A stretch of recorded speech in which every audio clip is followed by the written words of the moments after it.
Assalamualaikum warahmatullahi wabarakatuh. Perkenalkan, nama saya Novian Dery Sari Utami, SABMA. Saya adalah dosen D3 Administrasi Bisnis, Institut Ilmu Sosial dan Manajemen Setiani. Pada kesempatan ini saya akan menjelaskan tentang salah satu mata kuliah yang saya ampu, yaitu Manajemen Pemasaran dan E-commerce. Mata kuliah ini terdapat pada semester genap dengan jumlah SKS 3 ya, di mana 3 SKS tersebut saya breakdown menjadi 1 SKS teori dan 2 SKS praktik. Adapun capaian pembelajaran pada mata kuliah manajemen dan pemasaran dan e-commerce ini adalah yang pertama, menguasai pengetahuan tentang pasar dan manajemen pemasaran pada industri barang dan jasa dalam lingkup lokal maupun global. Yang kedua, menguasai pengetahuan tentang teknologi informasi dan komunikasi dalam kaitannya dengan manajemen pemasaran. Yang ketiga adalah mampu menyelesaikan pekerjaan berlingkup luas dengan beragam metode yang sesuai, baik yang belum maupun yang sudah baku, dan menunjukkan kinerja bermutu dan terukur dalam bidang manajemen pemasaran. Selanjutnya, capaian pembelajaran yang keempat adalah mampu memanfaatkan teknologi informasi dan komunikasi yang dapat menunjang aktivitas manajemen pemasaran. Yang kelima, mampu memecahkan masalah pekerjaan dengan sifat dan konteks yang sesuai dengan bidang manajemen pemasaran, yang didasarkan pada pemikiran logis, inovatif, dan bertanggung jawab atas hasilnya secara mandiri. Selanjutnya yang keenam adalah mampu melaksanakan kegiatan pelayanan prima dalam industri barang dan jasa, serta secara langsung maupun melalui media teknologi, informasi, dan komunikasi. Yang ketujuh, mampu melaksanakan kegiatan komunikasi pemasaran yang terintegrasi dengan memanfaatkan teknologi informasi dan komunikasi.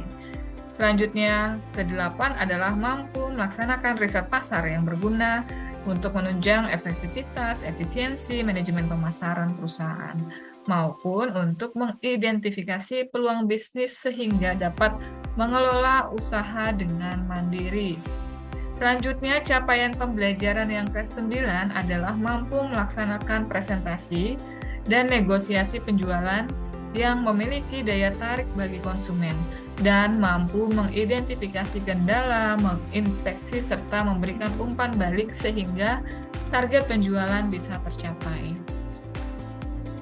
Pada mata kuliah ini, mahasiswa belajar tentang pemasaran, konsep dasar pemasaran, strategi yang digunakan dalam pemasaran, perbedaan lingkungan, pasar konsumen, dan pasar bisnis.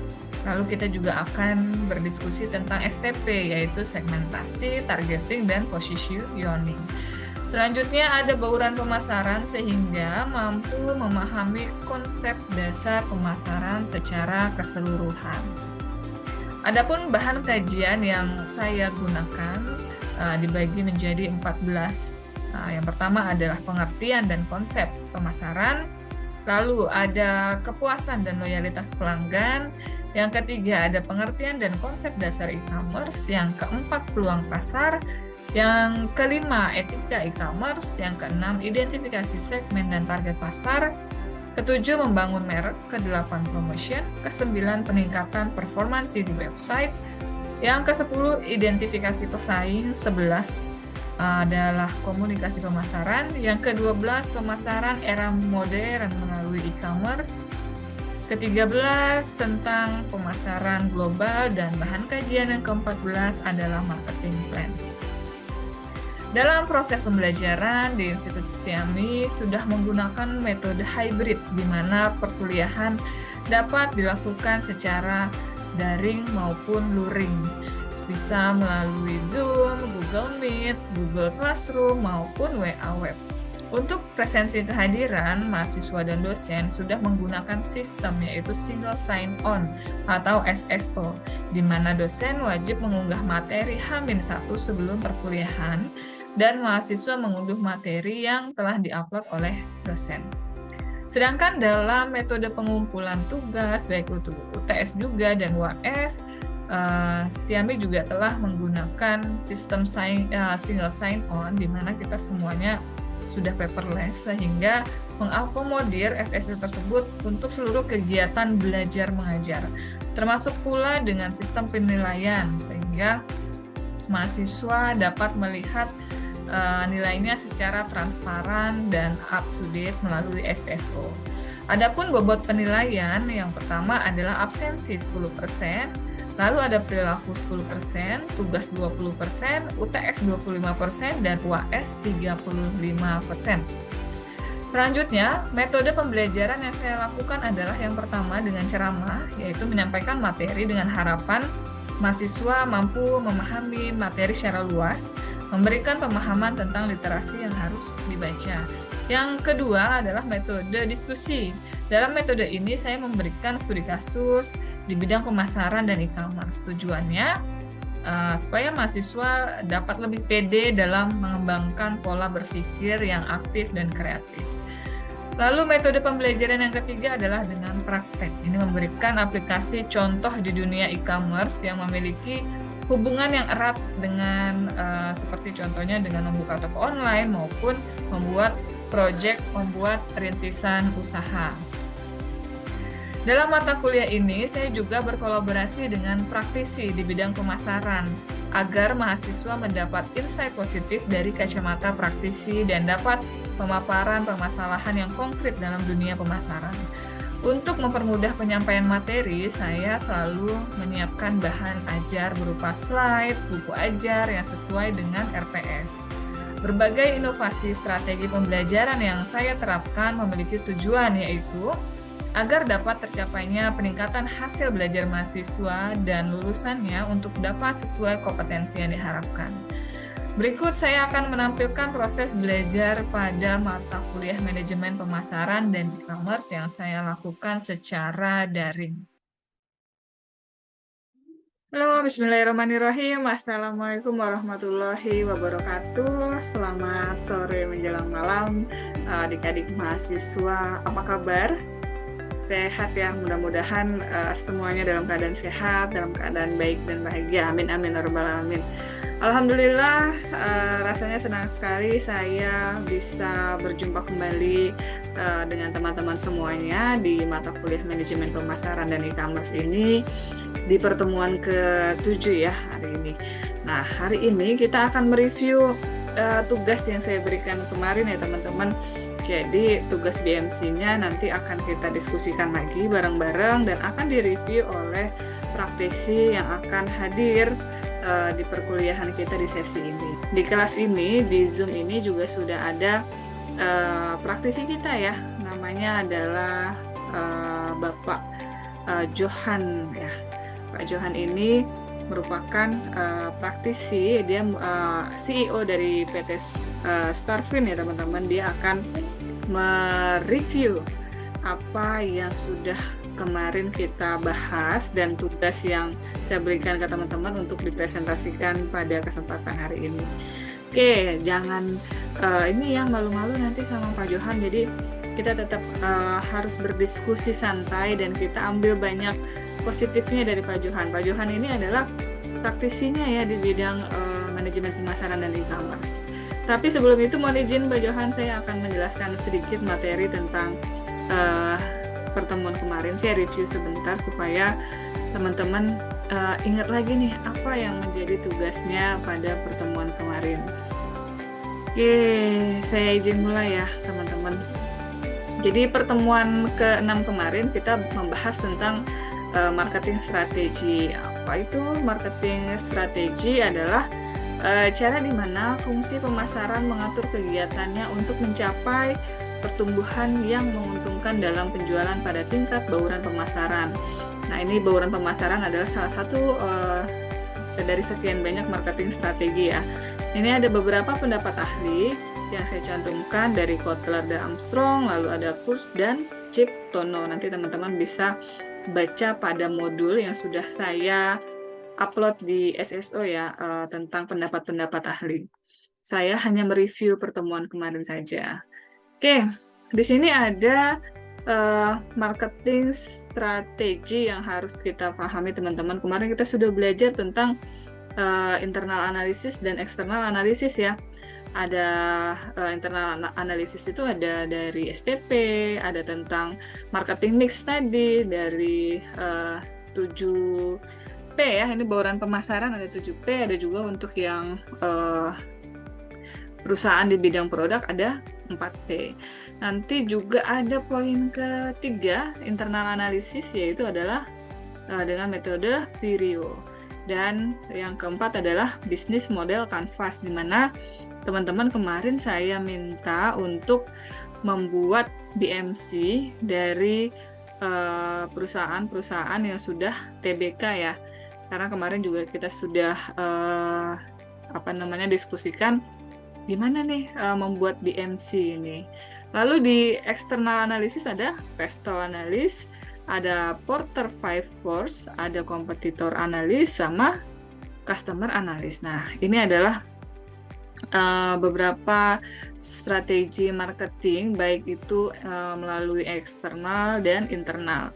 Nah, hari ini sesuai dengan tugas yang kemarin ya, itu nanti teman-teman presentasi satu-satu. Perusahaan mana sih yang kemarin itu kita harus review, harus buat BMC-nya. Nah, oke. Ini saya review sebentar dari ini ya, external analysis ya, menggunakan pestle ini. Di mana pestle ini P-nya adalah political, economic, sosial, teknologi, environment, dan legal. Di mana analisis ini untuk menilai apa sih yang ada di lingkungan eksternal dari perusahaan tempat kita bernaung ya.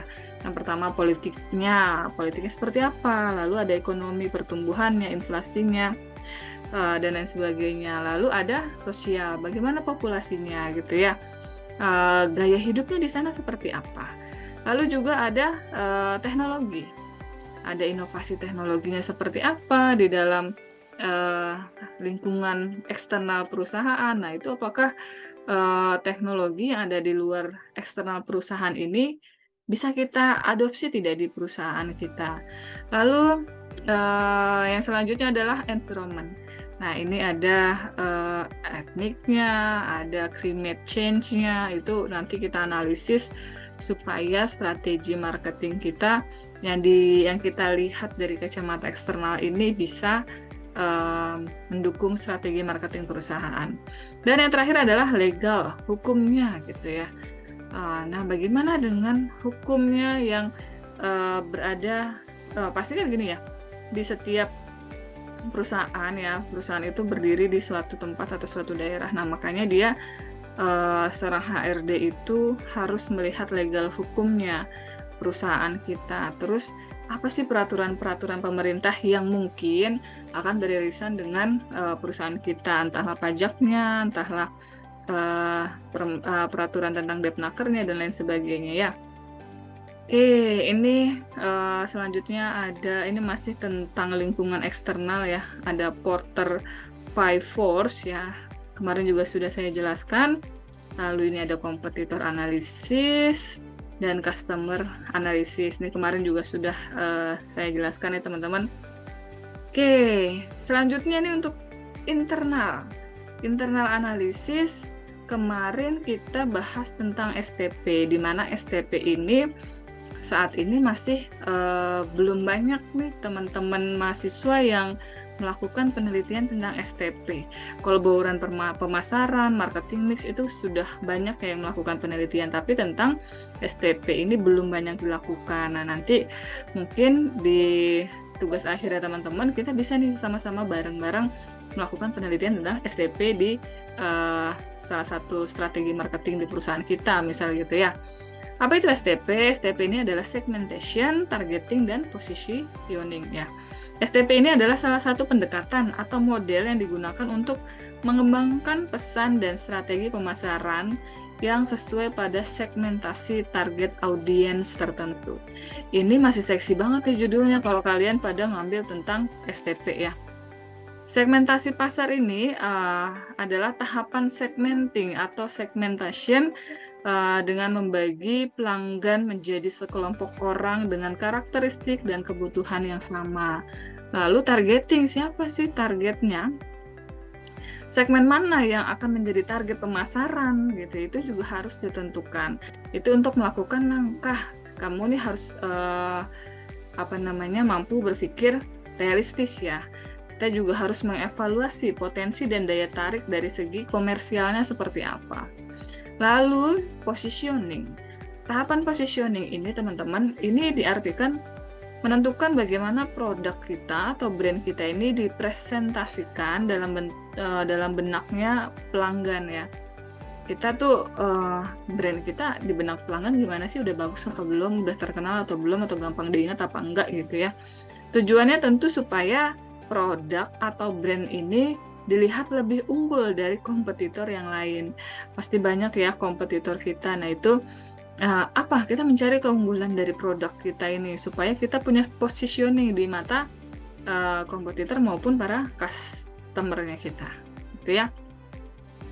Lalu ini ada marketing mix ya, kalau di perusahaan jasa ya, itu ada 7P. Di perusahaan yang bergerak melakukan di bidang produk ya, itu ada 4P. 7P ini ya teman-teman, itu adalah product, price, promotion, place, people, proses, dan physical evidence ya, dimana 7P ini kalau misalnya kita teliti ya, kita melakukan analisis ya dalam sebuah perusahaan ini, pasti akan amat sangat membantu dalam proses strategi marketing. Dengan 7P ini kita bisa tahu nih produk kita keunggulannya seperti apa, harganya apakah terlalu rendah, apakah terlalu tinggi gitu ya. Nah, di 7P ini ada yang namanya people ya, dimana orang itu juga pasti akan menilai, customer itu pasti akan menilai gimana pelayanannya gitu kan, gimana juga physical evidence-nya. Beda sama yang kita cuma jual produk tadi ya, yang 4P itu, karena yang di 4P ini hanya apa yang dirasakan sama konsumen. Yang pertama cuma produknya seperti apa, terus tempatnya seperti apa, harganya gimana, sama promotion. Dia tidak ada people, proses, dan physical evidence gitu ya bedanya. Oke, selanjutnya Virio. Virio ini V-nya adalah value ya. Apakah kita menawarkan sumber daya yang menambah value untuk konsumen, misal produk kosmetik gitu ya.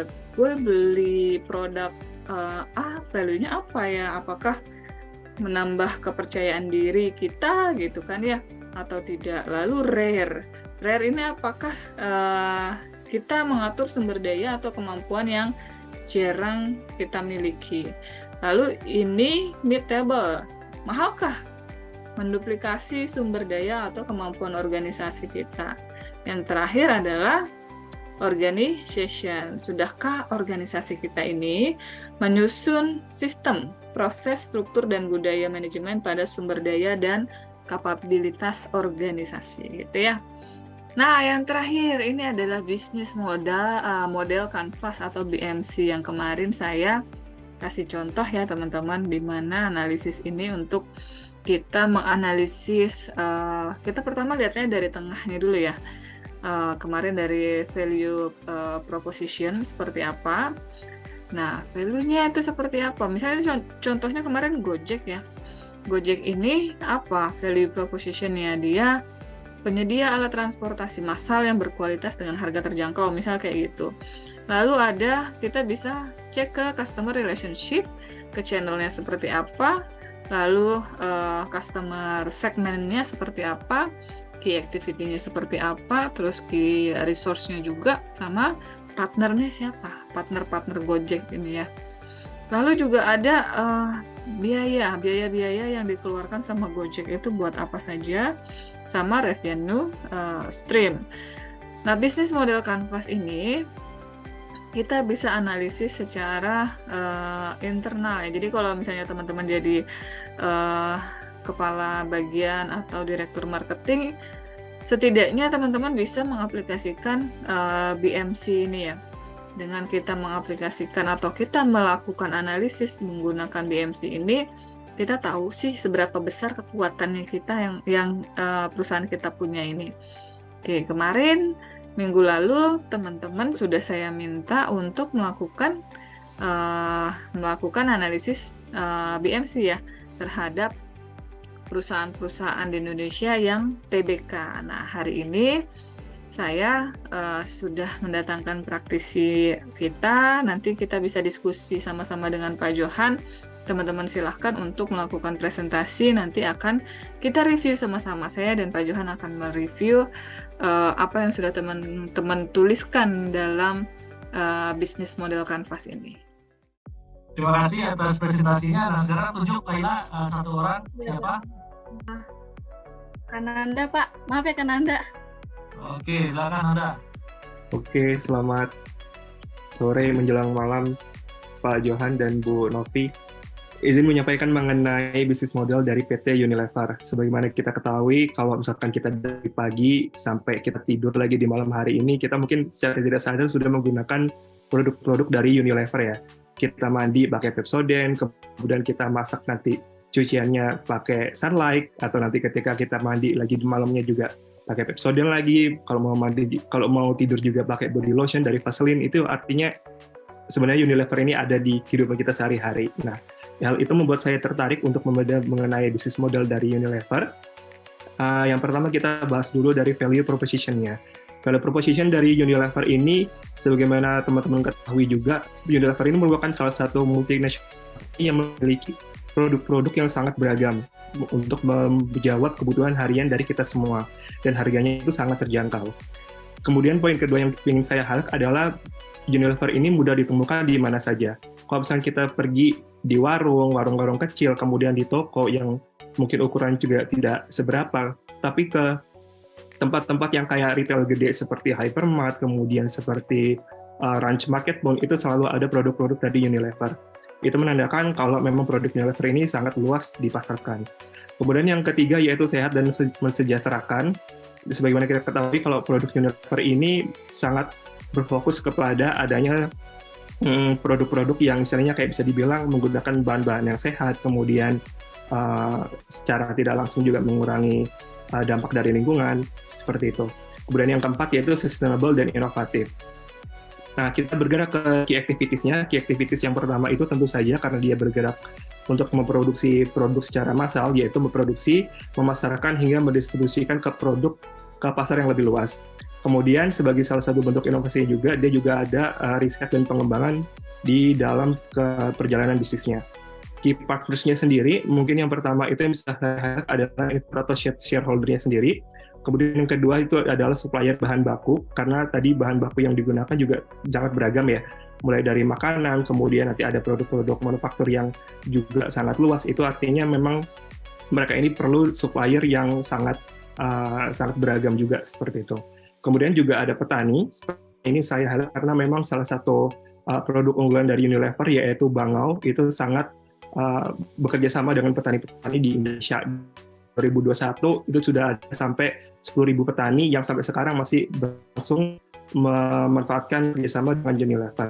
Kemudian ada penyedia manufaktur, ada retailer itu sendiri, kemudian ada jasa logistik, dan ada bank dan lembaga keuangan, pemerintah, NGO, dan komunitas, karena memang Unilever sendiri sampai sekarang masih mengedepankan visi mereka untuk menjadi sustainable commonplace, atau istilahnya kayak kehidupan yang lumrah gitu, untuk misalkan kita ini menggunakan produk-produk yang berkelanjutan tadi. Kemudian juga ada lembaga riset sebagai membantu mereka dalam melakukan riset dan pengembangan, dan juga ada agensi periklanan. Agensi periklanan ini juga saya cantumkan karena memang beberapa packaging dari Unilever ini masih menggunakan agensi dari outsource seperti itu. Kemudian key resource-nya sendiri, Unilever sudah memiliki 9 pabrik yang berada di Cikarang dan Surabaya, dan properti dan aset yang ada di dalamnya termasuk dan keuangan, teknologi produksi, supply chain management, SDM, dan dana investor itu sendiri.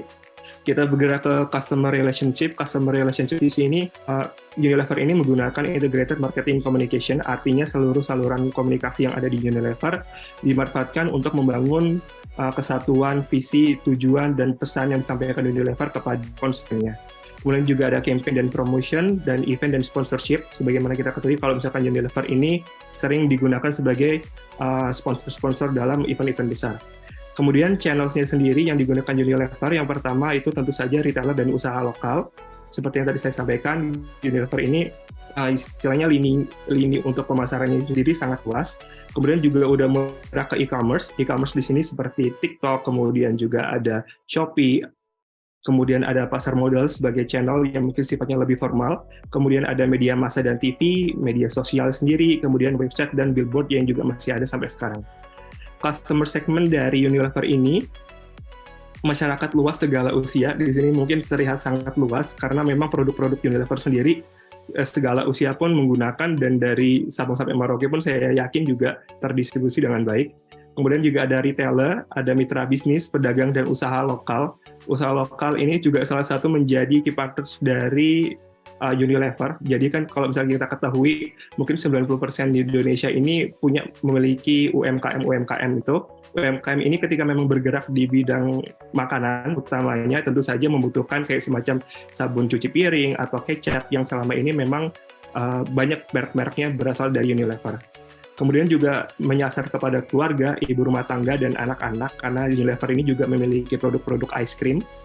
Kemudian juga menyasar kepada orang-orang yang aktif beraktivitas, peduli dengan kecantikan dan kesehatan, dan peduli terhadap lingkungan.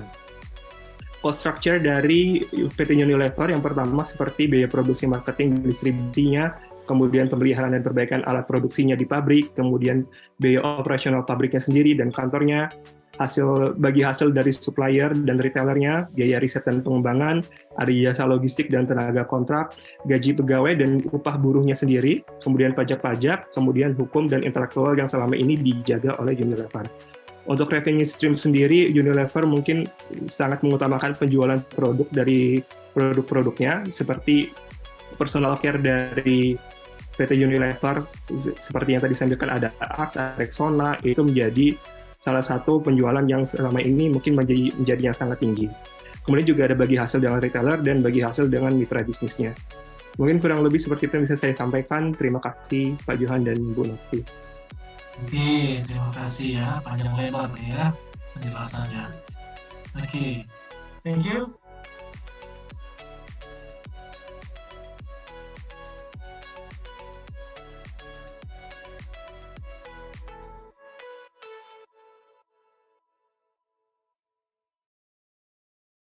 Masya Allah, kita diskusi pada semangat banget ya, jadi nggak kerasa waktunya sudah harus selesai teman-teman gitu ya.